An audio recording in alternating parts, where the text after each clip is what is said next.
When we look from an evolutionary perspective, what we found is that in every species that we've carefully studied to date, sleep appears to be present, or something very much like sleep. What that means is that sleep must be essential. Sleep in human beings has actually been subdivided into two separate types. We have non-rapid eye movement sleep, or what we call non-REM sleep for short. And then on the other hand, we have rapid eye movement sleep, or REM sleep. And it turns out that these two types of sleep, non-REM and REM, will play out in a battle for brain domination throughout the night. So as we play out this sort of cerebral war of non-REM and REM, we can actually create a graph. It's actually called a hypnogram. So hypnos from a Greek derivative for the god of sleep, and then gram simply meaning graph. And that sort of cerebral war is going to be won and lost every 90 minutes, and then it's going to be replayed every 90 minutes. And what that creates is a standard cycling architecture of human sleep across the night.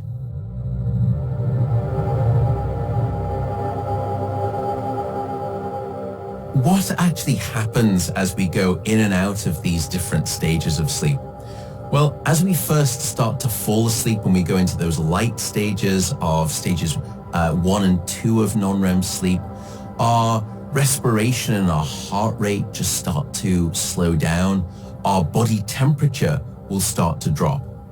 And the brainwave activity will begin to slow down a little bit. And then as we go into the deeper stages of non-REM sleep, stages 3 and 4, all of a sudden the brain erupts with these huge, powerful, big, slow brainwaves.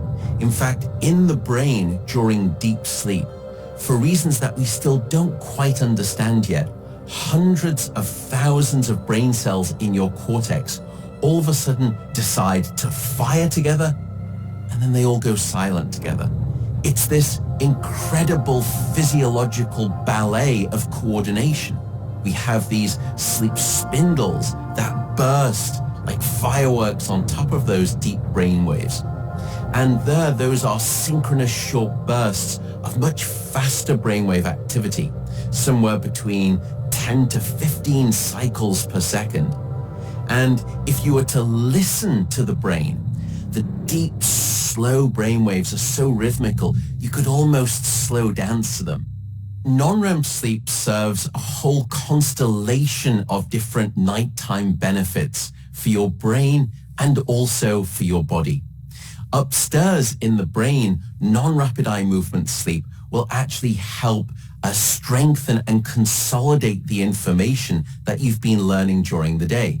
Sleep spindles, in coordination with those big, powerful brain waves, provide a file transfer mechanism at night from a more short-term vulnerable reservoir to a more permanent, long-term storage site within your brain. And so deep non-REM sleep is going to help the brain capture those memories and almost set them in amber, as it were, so you're far less likely to forget those memories. We also know that it's during non-REM sleep, and particularly the deeper stages of non-REM sleep, where your cardiovascular system gets this cycling down, where your blood pressure starts to drop, and you switch over from more of the sort of activated, what we call the fight or flight branch of your nervous system. And deep non-REM sleep shifts you over into the quiescent branch of your nervous system. Fantastic for lowering blood pressure and lowering heart rate. We also know that it's during deep sleep that we improve our immune system function. And during deep non-REM sleep, we restock the weaponry in our immune arsenal. So when we wake up the next day, we are a more robust immune individual. It's not just that we increase the amount of those immune factors that are circulating in our body during deep sleep, but we also increase the sensitivity of our body to those immune factors. So you can think of deep sleep almost like the very best health insurance policy that you could ever wish for.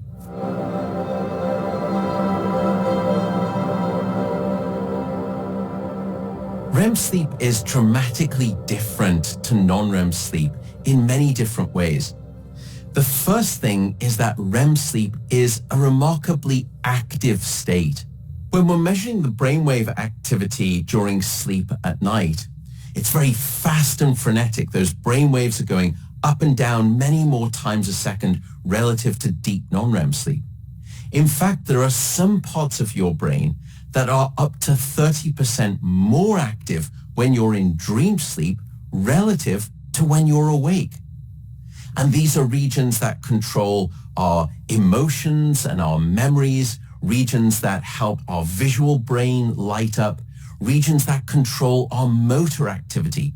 All of these areas spark into life as we go into REM sleep, as we go into dream sleep. REM sleep seems to provide a collection of complementary benefits. It firstly seems to provide a form of overnight therapy. And it's during dream sleep at night that we take these difficult emotional experiences that we've had during the day, and REM sleep acts almost like a nocturnal soothing balm. It takes the sharp edges off those difficult emotional experiences so that we come back the next day and we feel better about those emotionally challenging events. So in some ways, it's not time that heals all wounds. It's time during sleep, and particularly during dream sleep, that provides this emotional convalescence. Indeed, it's also during REM sleep, during dreaming, where we take the information that we've been learning during the day and we start to integrate it and we associate it. REM sleep will seek out and test specific connections and associations between the recent information that you've acquired and all of the back catalog of information that you've developed across your lifespan. So you can think of REM sleep almost like group therapy for memories, taking information and seeking out and connecting these pieces of information. So when we wake up the next day, what we have is a revised mind-wide web of associations within the brain. And as a result, we can actually divine creative solutions to previously impenetrable problems that we couldn't solve when we're awake.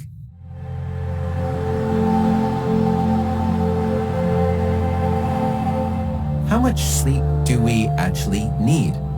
Well, for the average adult, the current recommendation is somewhere between 7 to 9 hours of sleep a night. And currently the CDC, the Center for Disease Control in the United States, stipulates a minimum of 7 hours of sleep for the average adult. But there certainly is a range of variability between that 7 to 9 hours. Some people may require more sleep. They may be closer to the 9-hour sleep need. But what we certainly know from the evidence is that the number of people who can survive on, let's say, less than 6 hours or 5 hours a night without showing any impairment, rounded to a whole number and expressed as a percent of the population, is 0. What happens to us when we start to fail to get the sleep that we need? There is a global experiment that is performed on 1.6 billion people across 70 countries twice a year, and it's called daylight savings time. Now, in the spring in the Northern Hemisphere, when we lose 1 hour of sleep, we actually see a subsequent 24% increase in relative heart attack rates the following day. Yet in the autumn, in the fall, when we gain an hour of sleep, we see a 21% reduction in heart attacks. Isn't that incredible? And we see exactly the same profile for other things. For example, for road traffic accidents on our streets, suicide rates. Even we've observed this effect of daylight savings time and the loss of 1 hour on the harshness of the sentencing of federal judges. And so if you are sentenced the day after daylight savings time switch in the spring, you're likely to receive a harsher judgment because of the bad mood that that judge is in because they've lost that 1 hour of sleep. That's how fragile both our bodies and our minds are with even just the smallest perturbation of sleep.